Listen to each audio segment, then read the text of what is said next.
Assalamualaikum warahmatullahi wabarakatuh. Selamat pagi pemirsa dimanapun Anda berada. Senang sekali bisa berjumpa lagi di acara Klik Bersinar Oki, klinik konsultasi beranda seputar informasi kesehatan keluarga Kabupaten Ogan Komering Hilir. Seperti biasa, acara ini disiarkan langsung dari Room Center Rumah Sakit Umum Daerah Kayu Agung, dan untuk 30 menit ke depan kami akan menemani Anda tentunya dengan tema yang sangat menarik untuk dibahas, yaitu stunting pada anak, yang akan dipandu oleh saya sendiri, Gasala Putri, dan rekan kerja saya, Tasya Fani Korisa, dan narasumber kita hari ini yaitu Dr. Anissa Permatasari, SPA, dokter spesialis anak. Apa kabarnya, dokter? Alhamdulillah, ketemu lagi ya. Alhamdulillah, ini kali kedua ya dokter. Mungkin sahabat Klik Bersinar sudah tidak asing lagi dengan narasumber kita hari ini, karena pada sebelumnya sudah ada ya dokter dengan tema apa ya dok? Kalau kemarin diare pada anak. Sebelum kita masuk ke tema ya dok, untuk sahabat Klik Bersinar dimanapun Anda berada, perlu diketahui bahwasanya Rumah Sakit Umum Daerah Kayu Agung sekarang sangat mendukung program pemerintah mengenai stunting.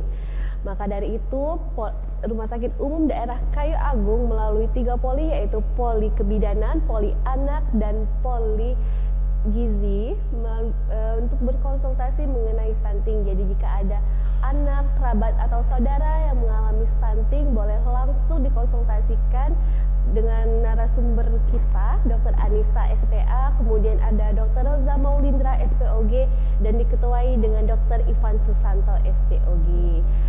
Untuk sahabat Klik Bersinar dimanapun Anda berada, jika belum mengetahui apa itu stunting, maka dari itu kita akan bahas dan kupas tuntas bersama dokter kita. Nah dokter, kata stunting itu sekarang lagi booming-boomingnya ya dok. Mungkin banyak nih yang ada yang sudah mengetahui ataupun belum mengetahui stunting itu apa sih dok? Baik, ini kepada ayah bunda semua di rumah ya. Stunting itu sendiri merupakan suatu kondisi di mana anak tampak pendek. Tampak pendek ini dibuktikan dengan adanya tinggi badan atau panjang badan yang berdasarkan usia 2 standar deviasi berdasarkan kurva WHO yang disebabkan oleh adanya malnutrisi kronis. Jadi ada kekurangan gizi yang lama yang berefek pada stunting. Jadi stunting ini merupakan suatu efeknya kondisi di mana anak sudah tampak pendek seperti itu. Nah dok, apa sih yang menjadi faktor resiko atau penyebab stunting sebagai indikasi masalah gizi kronis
bersinar dimanapun Anda berada.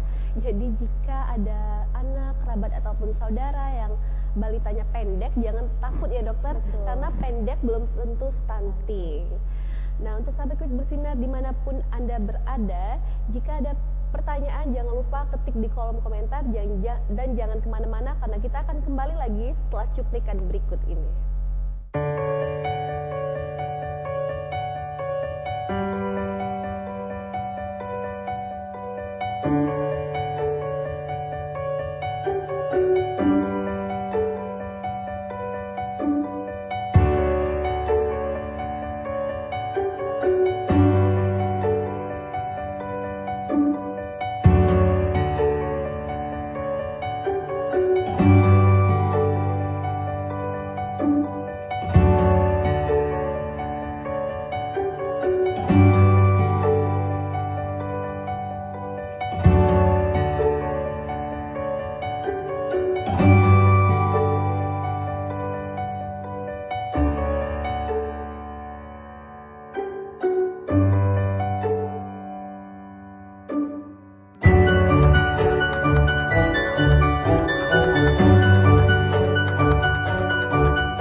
Jumpa lagi bersama kami dalam program Klik Bersinar Oki, klinik konsultasi beranda seputar informasi kesehatan keluarga Kabupaten Oki.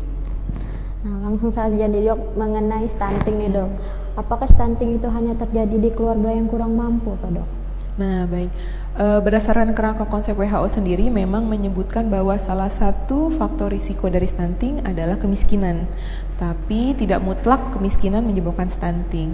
Dalam artian pada keluarga yang mungkin mampu tapi dalam prakteknya misal sanitasi lingkungannya tidak bersih, anaknya sering mengalami penyakit berulang, atau pola pemberian MPASI atau pola pemberian makan yang salah juga bisa menjadi faktor risiko terjadi stunting. Berarti tidak berarti kemungkinan yang mampu juga nih bisa kena Masih stunting bisa. ya dokter? Oke. Untuk itu dokter, kalau mengenai masalah gizi ya dok, gizi kronis itu selain penyebab dari stunting, kalau boleh tahu penyebab dari gizi kronis apa saja sih dok? Nah, masalah gizi kronis itu sendiri disebabkan oleh yang utama adalah intake-nya atau asupan yang tidak baik, ataupun ada intake yang tidak baik. Maksudnya yang pertama intake-nya adalah pemberian MPASI yang tidak lengkap, bukan menu lengkap misalnya, atau yang tidak tepat waktu, yang tidak aman dan juga tidak higienis gitu. Ada juga yang berhubungan dengan absorpsi atau penyerapan zat gizinya yang terganggu, misal anak dengan diare berulang, anak dengan penyakit-penyakit saluran cerna lain. Yang ketiga adalah pengeluarannya, atau biasanya pengeluaran yang berhubungan dengan penyakit-penyakit kronis pada anak. Contohnya anak dengan kelainan jantung bawaan atau anak dengan infeksi kronis seperti TBC dan juga infeksi saluran kemih juga bisa menyebabkan terjadinya malnutrisi kronis. Nah, untuk dampaknya sendiri selain stunting, malnutrisi kronis itu juga bisa berdampak terhadap, kalau stunting itu kan berarti tinggi badan, juga bisa berdampak terhadap berat badannya yang tidak bertambah. Lalu juga sistem imun anak pun juga dapat terganggu. Setelah itu dampak malnutrisi kronis sendiri bisa menyebabkan di 2 tahun pertama kehidupan itu kan perkembangan otak yang paling pesat ya. Jadi bisa juga menurunkan kapasitas belajar atau penurunan IQ pada anak. Jadi seperti itu. Nah dok, stunting ini apa bisa dicegah nih dok atau dikoreksi? Nah, jadi ada 2 ya. Stunting apakah bisa dicegah? Tentunya bisa. Dicegah dalam artian seperti apa? Stunting itu beberapa jurnal menggambarkan stunting sebagai suatu siklus. Dalam artian anak yang stunting nanti dia besarnya akan mengalami kekurangan gizi dan juga stunting, menjadi ibu yang stunting cenderung melahirkan anak yang stunting pula.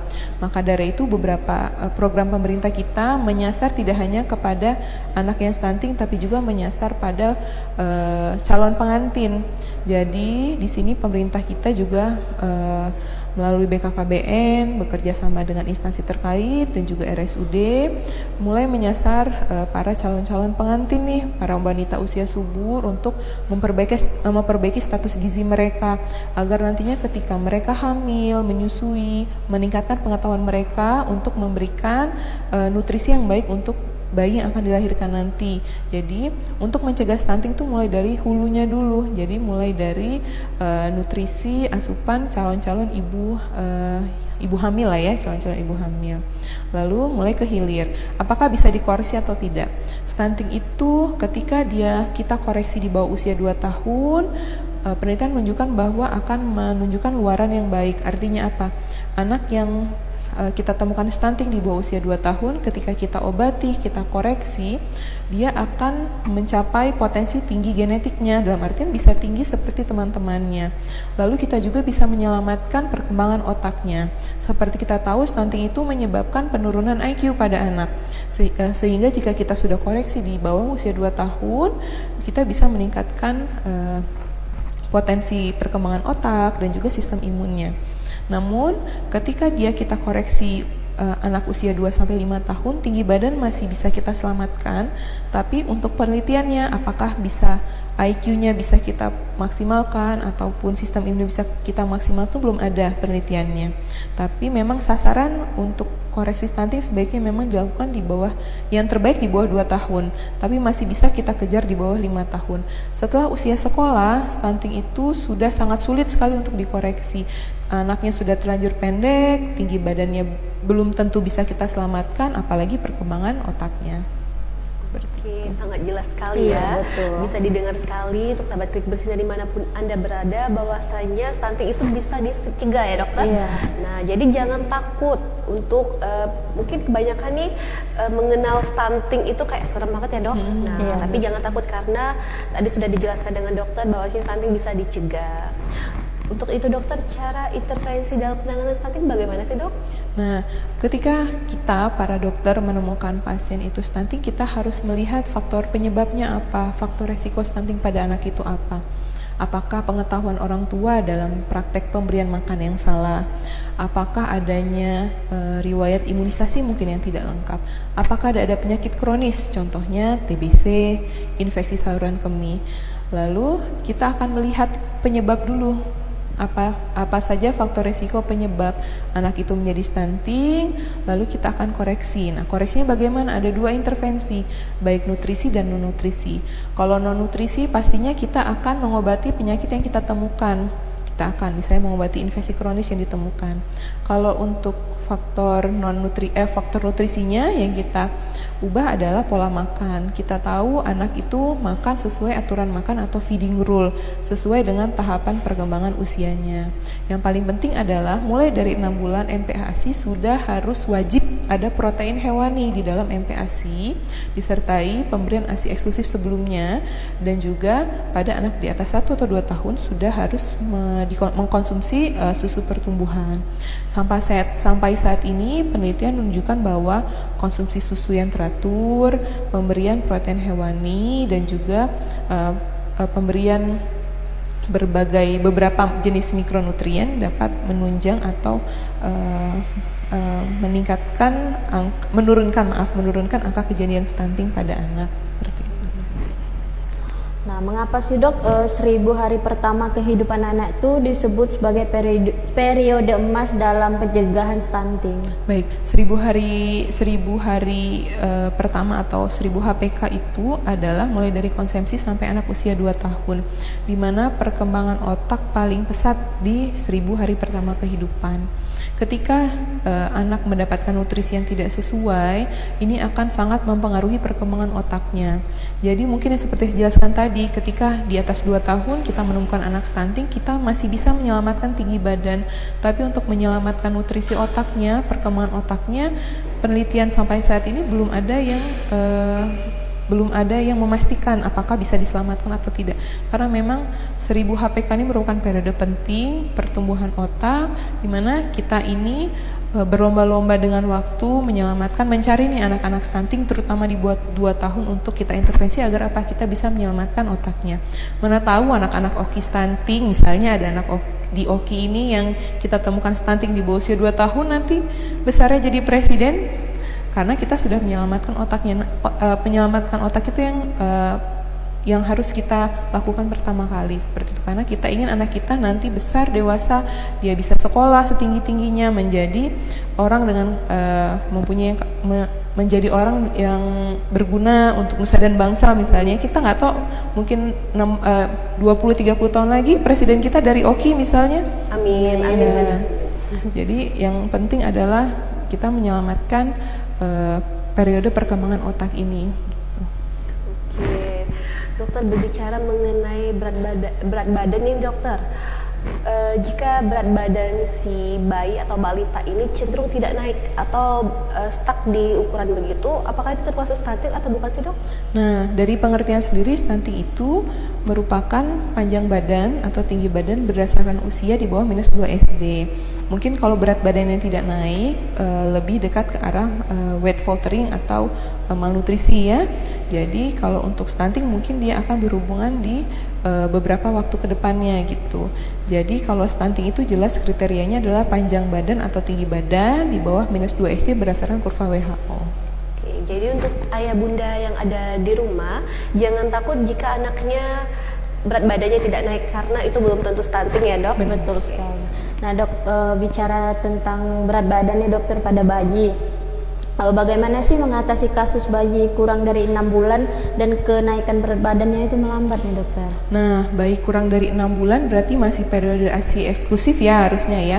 Berarti ini kita harus cari nih penyebabnya apa.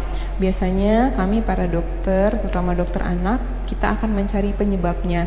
Tadi sudah dijelaskan berbagai penyebab penurunan berat badan pada bayi dan juga anak. Yang pertama dari intake-nya atau asupannya. Apakah pemberian ASI-nya sudah benar gitu. Pemberian ASI yang benar itu kan perlekatan dan juga posisi yang harus tepat. Lalu yang kedua, apakah ada masalah di pencernaan? Misalnya ada alergi, jenis makanan tertentu, atau ada penyakit, contohnya GERD atau reflux. Jadi dia tiap nyusu dia muntah lagi keluar. Lalu kita juga harus melihat apakah penyerapannya terganggu, misalnya dia diare berulang seperti, atau ada penyakit peradangan usus lain, atau ada penyakit-penyakit khusus ya, penyakit bawaan di saluran cerna bisa menyebabkan berat badan anak juga tidak naik. Lalu kita lihat juga nanti selain intake, absorpsi, kita lihat apakah pengeluaran nutrisi yang berlebihan, contohnya pada apa? Misalnya ada penyakit-penyakit kronis yang seperti sudah disebutkan tadi, misalnya TB paru yang paling banyak ya, TB paru, ISK, atau ada penyakit infeksi berulang lainnya. ISPA berulang juga bisa salah satu faktor yang menyebabkan stunting. Jadi hati-hati nih buat keluarga yang di rumahnya sering terkena paparan asap rokok. Jadi ISPA adalah salah satu faktor penyebab stunting pada anak. Biasanya ISPA pada bayi dan anak kan disebabkan oleh paparan asap rokok. Seperti itu. Oke. Jadi Dok, jika kita kedatangan nih ada yang konsul ke kita, anak usia sudah lebih dari 2 tahun, udah lewat dari 10 hari pertama, 1000 hari pertama tadi ya dok, apakah stunting itu bisa diobatin, maksudnya karena dia sudah lewat dari usia 2 tahun dok? Nah, sebenarnya untuk stunting itu ketika kita dapat di usia 2-5 tahun ya tentu masih kita bisa intervensi gitu. Intervensi masih bisa kita lakukan asuhan nutrisi pediatriknya, kita harus juga mencari faktor penyebab stuntingnya. Nah, faktor itu juga harus yang kita temukan dan kita intervensi gitu. Kalau ditanya masih bisa, tentu masih bisa. Namun luarannya memang lebih baik ketika kita menemukan stunting pada usia di bawah 2 tahun. Luaran itu maksudnya hasil dari intervensi itu gitu. Tapi apakah pertanyaannya masih bisa? Tentu masih bisa.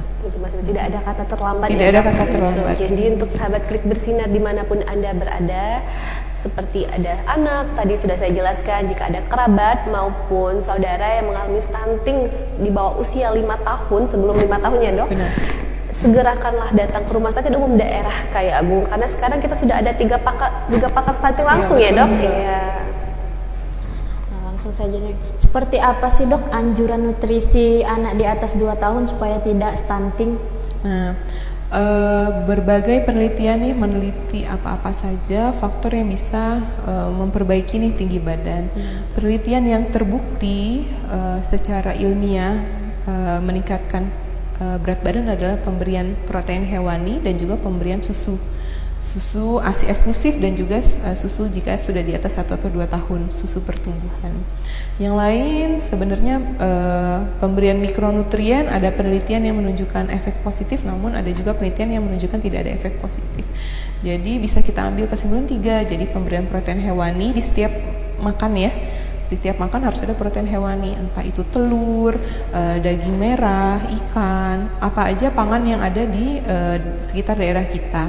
Tapi karena protein hewani masing-masing protein hewani mempunyai asam amino esensial yang berbeda-beda, alangkah baiknya pemberian protein hewani pun tidak terus-terusan satu macam. Misalnya hari ini telur, besok ikan patin, besoknya apa nih yang ada di kita nih?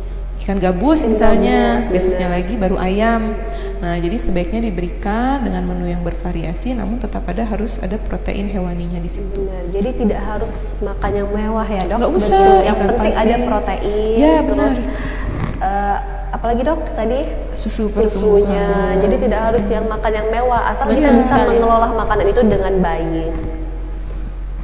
Kemudian dok, jika anak itu sudah terdiagnosa stunting nih dok, apakah ada efek jangka panjangnya untuk si anak yang telah terdiagnosa stunting ini dok? Nah baik, efek jangka panjangnya yang jelas yang pertama anak akan lebih pendek dibanding teman-teman sekolahnya.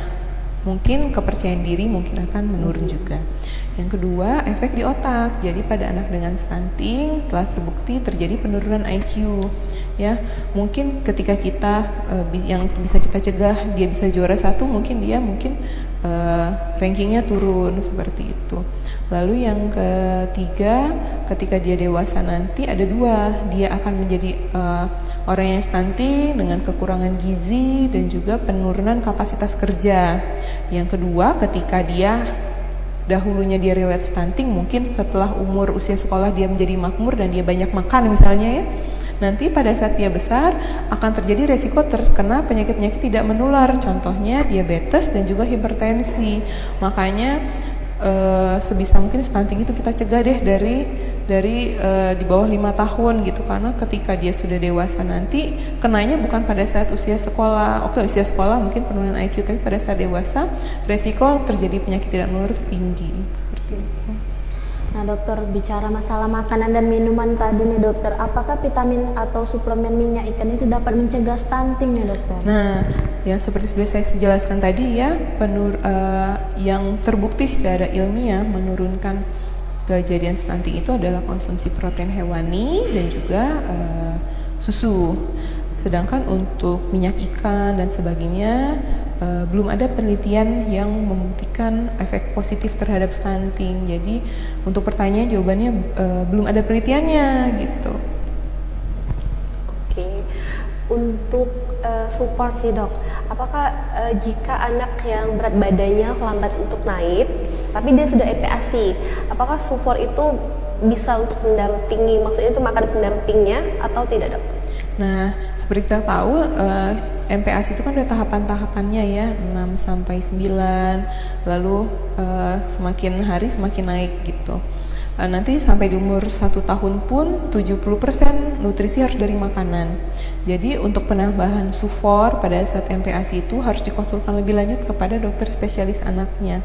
Tapi memang nutrisi yang terbaik adalah ASI. Ya, jadi untuk pertimbangan pemberian sufor itu ada pada individu-individu masing-masing. Jadi belum tentu, oh anak saya nggak naik-naik berat badannya setelah MPASI, saya mau nambah sufor, belum tentu.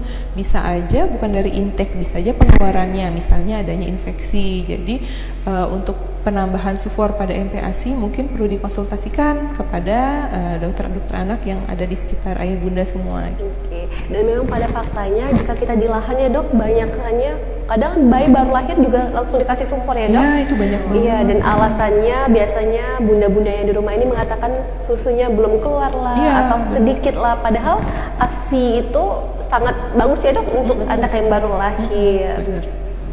Nah, tak terasa 30 menit sudah nih dokter, kita bincang-bincang masalah stunting nih. Terakhir nih dokter, apa sih tips cara mencegah stunting nih dokter, biar pemirsa di rumah tahu nih dokter?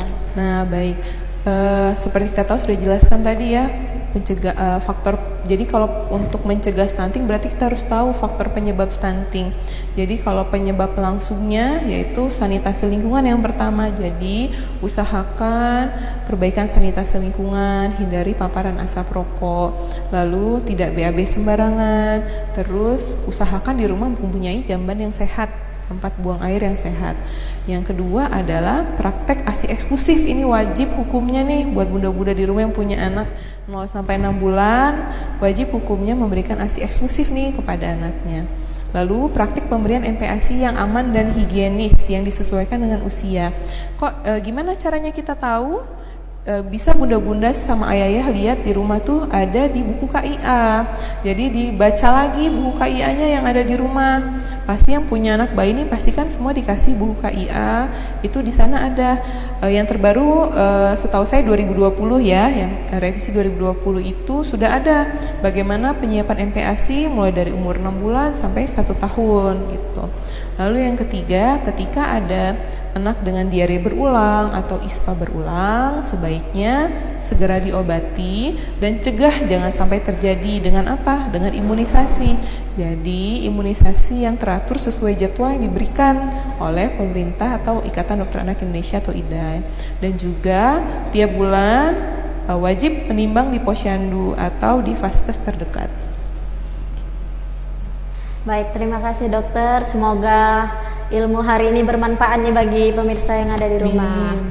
Untuk sahabat Klik Bersinar dimanapun Anda berada, jangan lupa like, share, dan komen akun Rumah Sakit Umum Daerah Kayagung. Kami izin pamit undur diri. Saya Gasela Putri dan rekan saya Tasya Evani Clarissa. Dan narasumber kita hari ini Dr. Anissa Permatasari SPA, dokter spesialis anak. Kami akhiri, wabillahi taufik walhidayah. Wassalamualaikum warahmatullahi wabarakatuh.